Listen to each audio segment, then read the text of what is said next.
Bismillahirrahmanirrahim. Assalamualaikum warahmatullahi wabarakatuh. Baik, untuk pertemuan kali ini di minggu keempat kita akan membahas kembali bagaimana membuat konsep desain arsitektur. Jadi sesuai jadwal kita di minggu keempat ini, sebenarnya untuk membuat konsep desain arsitektur untuk mahasiswa di semester 5 sebenarnya sudah hal yang sering kalian lakukan di studio perancangan arsitektur yang sebelumnya. Hanya saja mungkin ada beberapa hal yang perlu kita refresh untuk kegiatan di mata kuliah asas dan studi perancangan arsitektur 5 ini.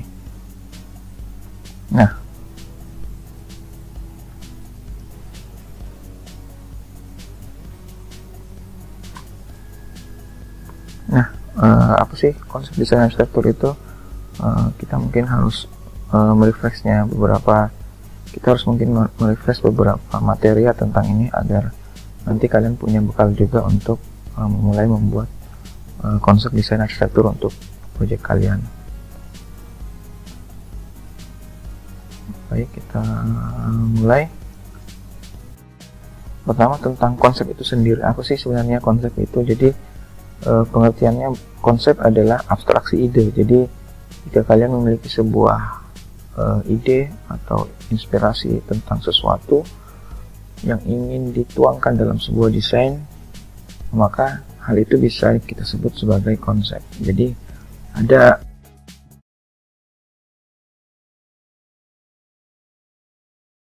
3 kata kunci dari konsep itu sendiri. Pertama adalah abstraksi idenya, kemudian adalah dia yang mendasari keseluruhan proses desain, dan terakhir adalah dia juga harus menyelesaikan problem desain secara holistik. Secara holistik itu artinya secara keseluruhan.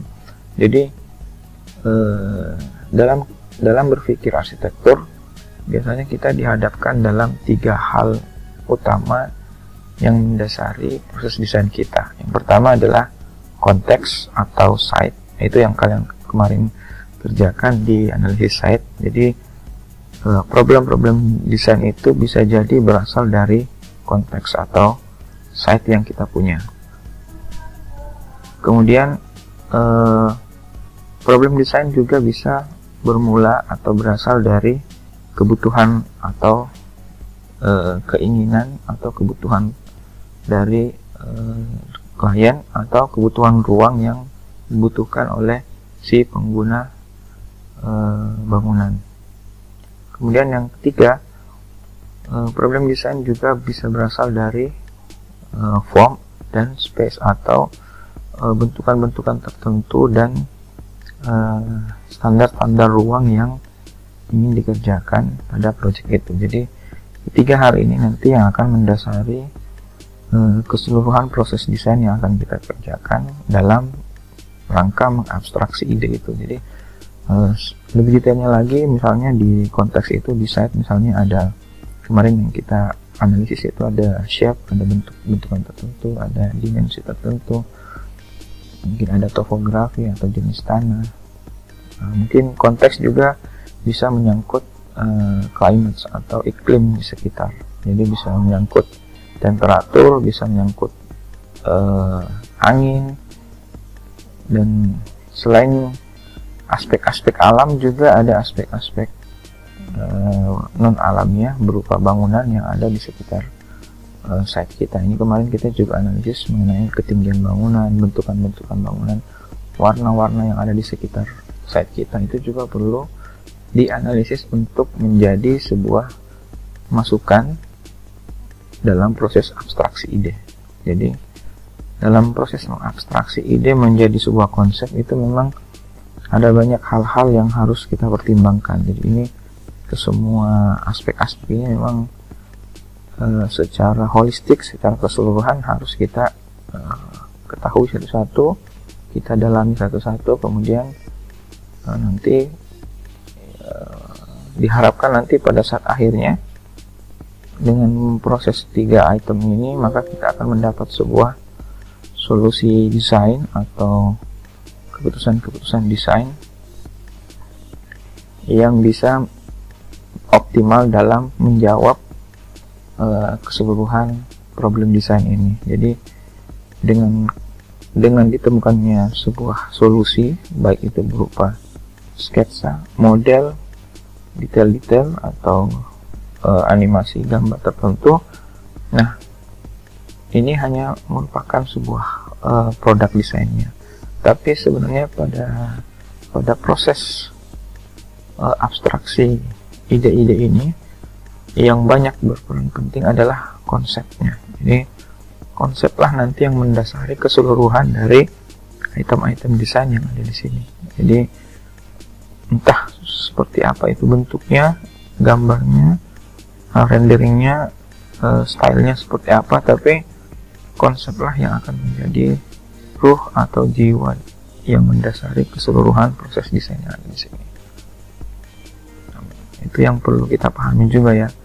Jadi membuat konsep itu tidak serta-merta harus menyebutkan, oh saya maunya konsepnya seperti ini. Nah, itu juga perlu diluruskan juga bahwa konsep itu tidak melulu harus dari inisiatif atau keinginan dari sang arsitek. Ada banyak hal-hal yang perlu dipertimbangkan oleh arsitek untuk memilih konsep-konsep tertentu dalam proses perancangannya. Itu kenapa kemarin proses desain arsitektur itu kita harus mulai dari proses analisis site dulu, terus nanti programming atau kebutuhan ruang, terus nanti akan ada lagi proses konsep bentuk atau eksplorasi bentuk yang bisa diaplikasikan dalam konsep desain itu sendiri. Nah, ini contohnya. Jadi konsep juga sering kali disampaikan dalam beberapa baris kata atau frase, bisa jadi slogan atau jargon desain yang bisa secara mudah dipahami. Jadi bisa frase, slogan, jargon desain. Tujuannya supaya pertama tentu saja untuk menarik perhatiannya. Jadi misalnya ketika kita menyebut the pool house, berarti bayangan pendengar atau orang yang menyaksikan presentasi kita akan, oh ini sebuah rumah yang desainnya akan menggunakan inspirasi dari kolam atau menggunakan elemen-elemen kolam sebagai elemen desainnya. Nah, hal ini mungkin bisa juga membantu arsitek untuk menyampaikan idenya atau konsepnya dengan satu kalimat atau frase yang lebih mudah dipahami orang. Jadi keruwetan yang ada di depan sini dari proses penemuan konsep itu harusnya bisa disederhanakan dalam sebuah struktur kalimat atau frase kata yang bisa mewakili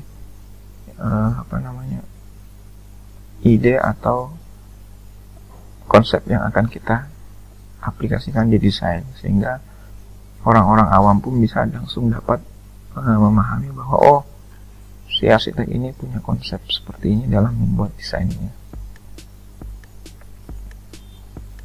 Itu tadi konsep desain arsitektur adalah gagasan pemikiran. Jadi gagasan pemikiran atau ide yang secara konsisten harus diaplikasikan mulai dari proses awal, jadi proses analisa site-nya, kemudian dari proses program ruangnya, dari proses penelusuran bentuknya harus secara konsisten diaplikasikan dalam proses desainnya.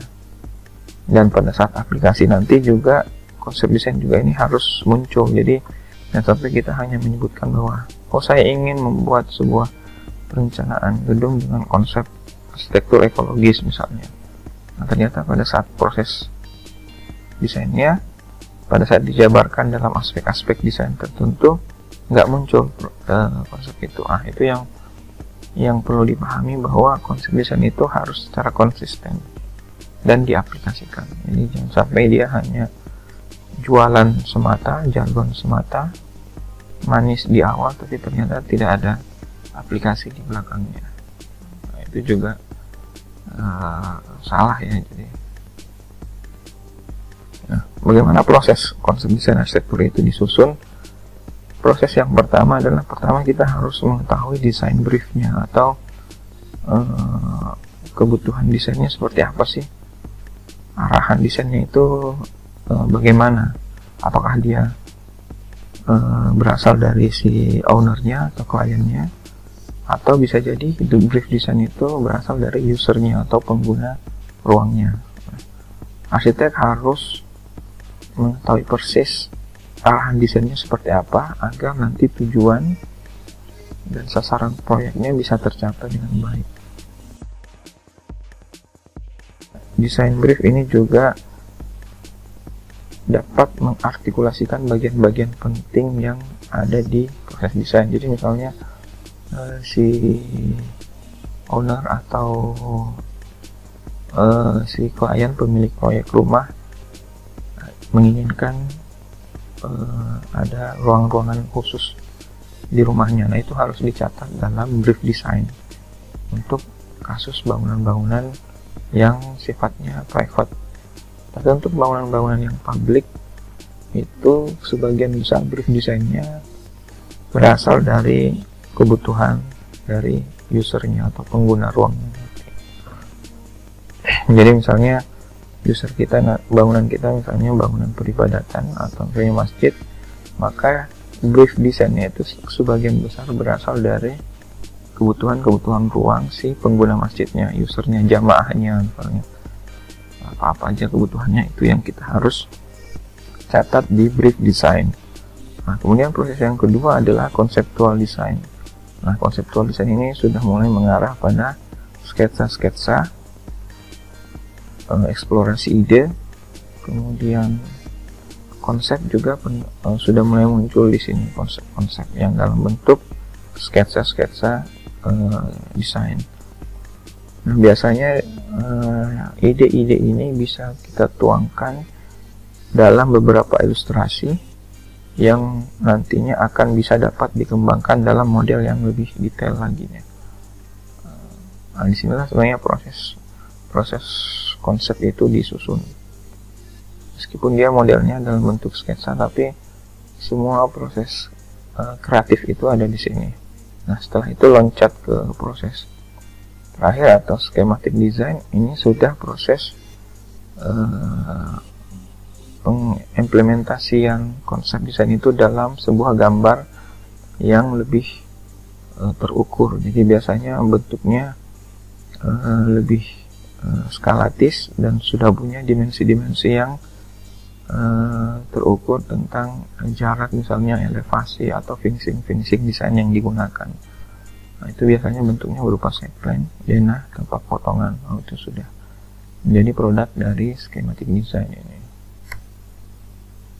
Nah, proses schematic design ini juga banyak dipengaruhi oleh isu yang berkembang dari tiga yang kita bahas dalam menemukan ide, itu pertama konteks atau site, kemudian needs, kebutuhan, dan form and space. Jadi masing-masing ketiga desain isu ini nanti yang akan mempengaruhi konsep yang akan kita buat. Jadi misalnya konteks atau set itu mempengaruhi terhadap desain brief, iklim, struktur, sosial budaya, lingkungan, dan regulasi kota. Semua desain brief ini biasanya ada di dalam site bangunan. Jadi kita bisa merasakan iklim sebuah area itu dari site-nya pastinya kan.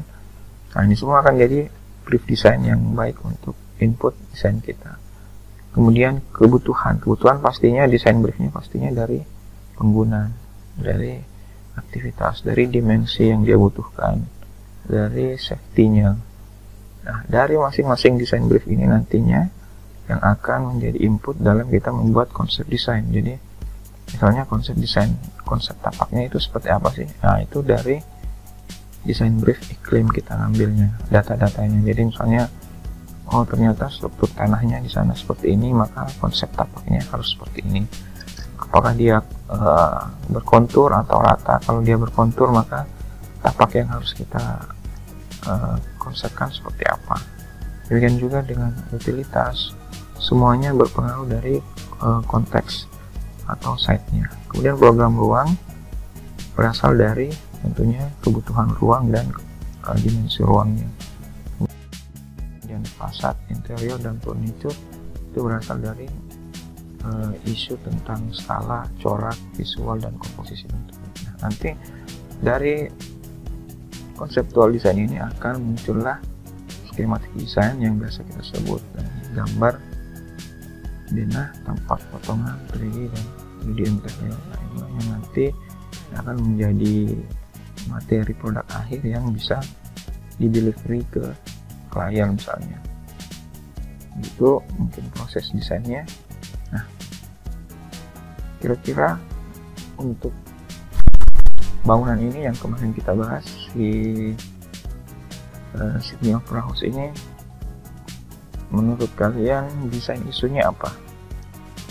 Sehingga orang bisa berinterpretasi jeruk, penyu, keong, dan aligator.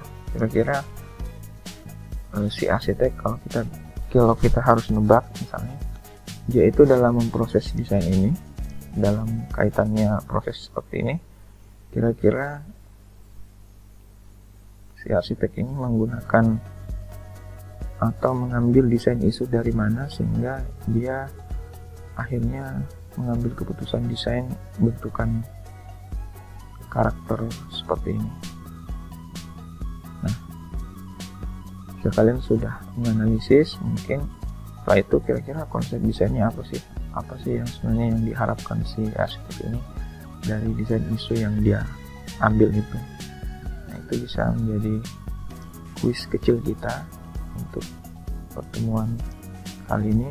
Harapannya nanti kalian sudah bisa sedikit lebih peka untuk menentukan konsep desain dari desain isu yang kalian punya di proyek kalian. Saya kira demikian untuk pertemuan kita kali ini. Terima kasih sudah mengikuti video pembelajaran kali ini. Sampai jumpa di minggu berikutnya. Assalamualaikum warahmatullahi wabarakatuh.